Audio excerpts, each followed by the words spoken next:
Good morning बच्चों। आज इस वर्कशीट में हम चर्चा करेंगे विषय हिंदी कक्षा 10 और वर्कशीट नंबर 3। गुड मॉर्निंग बच्चों। हिंदी वर्कशीट नंबर 3 कक्षा 10 इस पर आज हम चर्चा करेंगे। इसमें आपके लिए एक गद्यांश आया है और उस गद्यांश को पढ़ करके आपको उन प्रश्नों के उत्तर देने हैं। जो गद्यांश है वो गद्यांश तकनीकी से संबंधित है, क्योंकि आज के युग में तकनीकी बदलाव बहुत आ गए हैं और तकनीक से हमारे शरीर में, हमारे समाज में, हमारे व्यवहार में जो बदलाव आया है उसके बारे में ये आपको महत्वपूर्ण जानकारी प्रदान करता है। तो आइए पहले इस गद्यांश को पढ़ते हैं, उसके बाद प्रश्नों पर चर्चा करते हैं। गद्यांश है, इस बात में कोई शक नहीं है कि तकनीक हमारे जीवन का आवश्यक अंग बन गई है और इससे हमें बहुत लाभ भी हुआ है, किंतु इसका एक दूसरा पक्ष भी है। आधुनिक तकनीक के इस चकाचौंध में मानवीय संवेदनाएं जिस तरह से मजाक बनकर रह गई हैं, उस तरफ बहुत कम लोगों का ध्यान गया है। पहले बच्चे घर से निकलने और खेलने का बहाना खोजते थे। किसी तरह मौका मिला नहीं कि मैदान की तरफ भागे। छुट्टियों के दिन मैदानों पर पैर रखने की जगह नहीं मिला करती थी। बच्चों का हुजूम नज़र आता था। मैदान में बच्चे अपने खेलने की जगह बांट लेते थे कि किसकी टीम कहाँ खेलेगी। यदि कोई उस जगह पर खेलने आ जाए तो घमासान मच जाता था।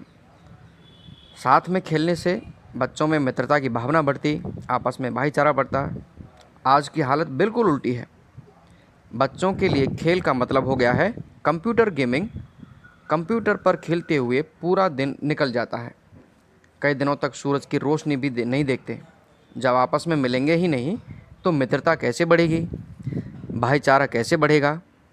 यदि किसी वजह से साथ में बैठे तो भी मोबाइल में लगे रहते हैं। एक दूसरे को कुछ कहना हो तो बोलने की बजाय मैसेज भेजते हैं, उसका जवाब भी मैसेज से मिलता है। घरों में लोग पहले लोग साथ में खाना खाते थे। रात को पूरा परिवार साथ में बैठकर टीवी देखता था। टीवी ना हो तो जाकर पड़ोस में बात करते थे। अब लोग बाहर से आते ही अपना अपना मोबाइल लेकर बैठ जाते हैं। परिवार वालों को आपस में बात करने का समय ही नहीं। बच्चे माता पिता से बात करने की बजाय मोबाइल पर चैट करना ज़्यादा पसंद करते हैं। अभिभावकों को पता ही नहीं चलता कि मेरे बच्चे के जीवन में क्या हो रहा है। एक दूसरे के प्रति जो भावनात्मक लगाव हुआ करता था वह दोनों दिन कम हो रहा है। अपने परिवार वालों के साथ कई दिनों तक बातें नहीं होती। इससे परिवार के सदस्यों का एक दूसरे पर जो प्रेम हुआ करता था अब वैसा नहीं रहा।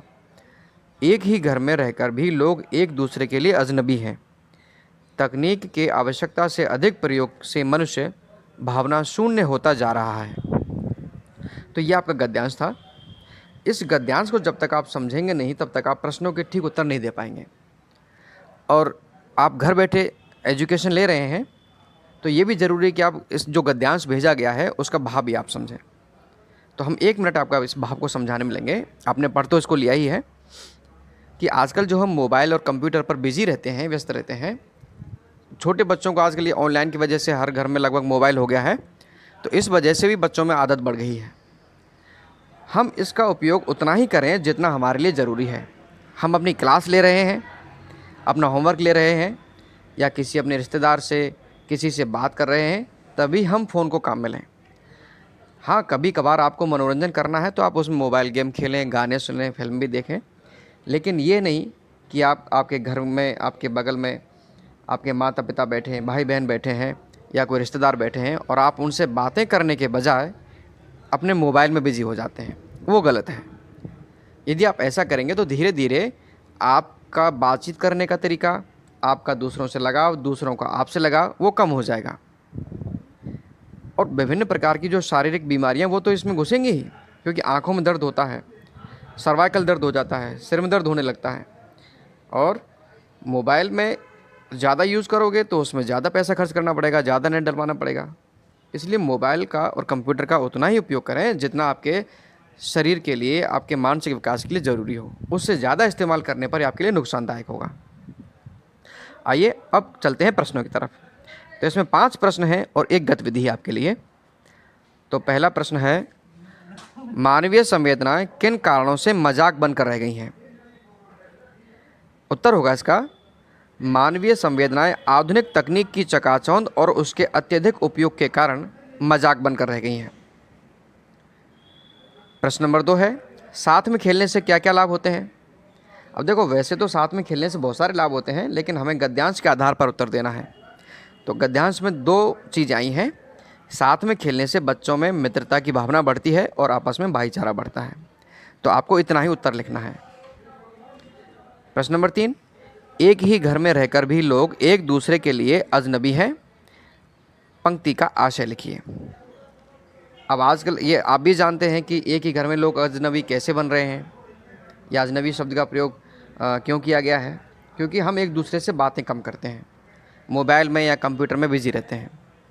तो उत्तर होगा इसका, इस पंक्ति का आशय यह है कि घर में साथ रहकर भी लोग एक दूसरे से बातें नहीं करते हैं, उनसे सुख दुख के बारे में या उनके जीवन के बारे में, जीवन में क्या हो रहा है उसके बारे में बातचीत नहीं करते हैं।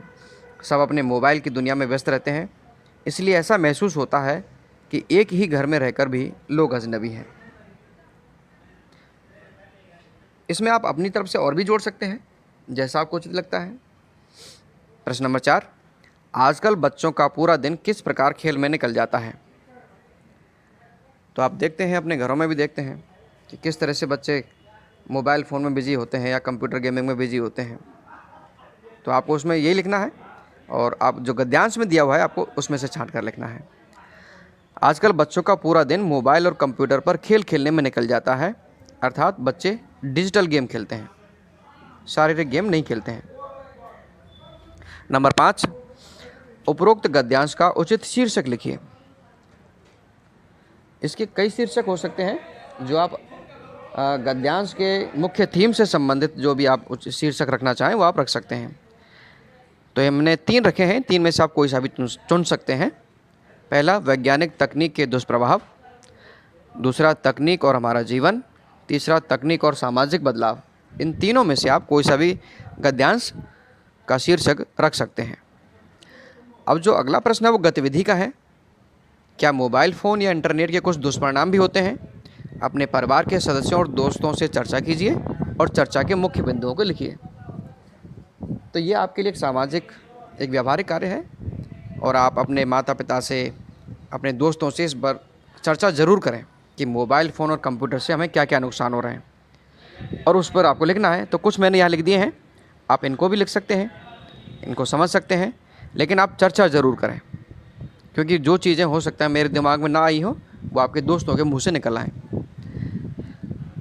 हाँ बिल्कुल, मोबाइल फ़ोन और इंटरनेट के बहुत सारे दुष्परिणाम होते हैं। इनमें से कुछ की चर्चा इस प्रकार है। इनसे समय की अधिक बर्बादी होती है, समय बहुत बर्बाद होता है। एक बार मोबाइल में बैठ के फेसबुक या व्हाट्सएप चलाने या ट्विटर या गेम या यूट्यूब चलाने, तो उसमें बहुत सारा समय निकल जाता है और पता भी नहीं चलता। तो इसलिए समय अधिक बर्बाद होता है। दूसरा है, आँखों पर दुष्प्रभाव बढ़ता है। जो दुष्प्रभाव, आँखें हमारी ख़राब होने लगती हैं, आँखों में दर्द होने लगता है और आँखों से धुंधला भी दिखाई देने लगता है। दिमाग चिड़चिड़ा हो जाता है, अकेलापन महसूस होने लगता है, क्योंकि दूसरों से हम बातें करने की हमें क्षमता कम हो जाती है, बातें करने का मन नहीं करता। नंबर 3, परिवार और समाज से व्यावहारिक संबंध कम हो जाते हैं। बाहर की दुनिया से संबंध कम हो जाते हैं, व्यावहारिक ज्ञान कम मिलता है। जब हम केवल अपने ही घर में घुसे रहेंगे, दूसरों से मिलेंगे नहीं, दूसरों से बातचीत नहीं करेंगे, तो हमें व्यावहारिक ज्ञान भी नहीं मिलेगा।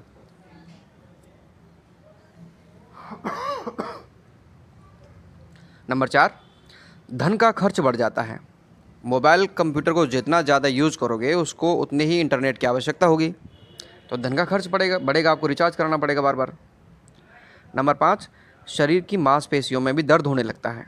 सर्वाइकल, सिर में दर्द, आँखों में दर्द, कंधे में दर्द आदि समस्याएं बढ़ जाती हैं। शारीरिक और मानसिक थकान भी बढ़ती है। अब इतने सारे दुष्परिणाम इस कंप्यूटर और मोबाइल के अत्यधिक उपयोग से होते हैं। यदि आप सीमित मात्रा में इसका उपयोग करते हैं तो इसके आपको लाभ मिलेंगे, लेकिन आप इसका अधिक उपयोग करते हो या आवश्यकता से अधिक उपयोग करते हैं तो निश्चित रूप से आपको नुकसान होगा। धन्यवाद, और वीडियो को लाइक करना, शेयर करना ना भूलें, और सब्सक्राइब चैनल को ज़रूर करें। धन्यवाद।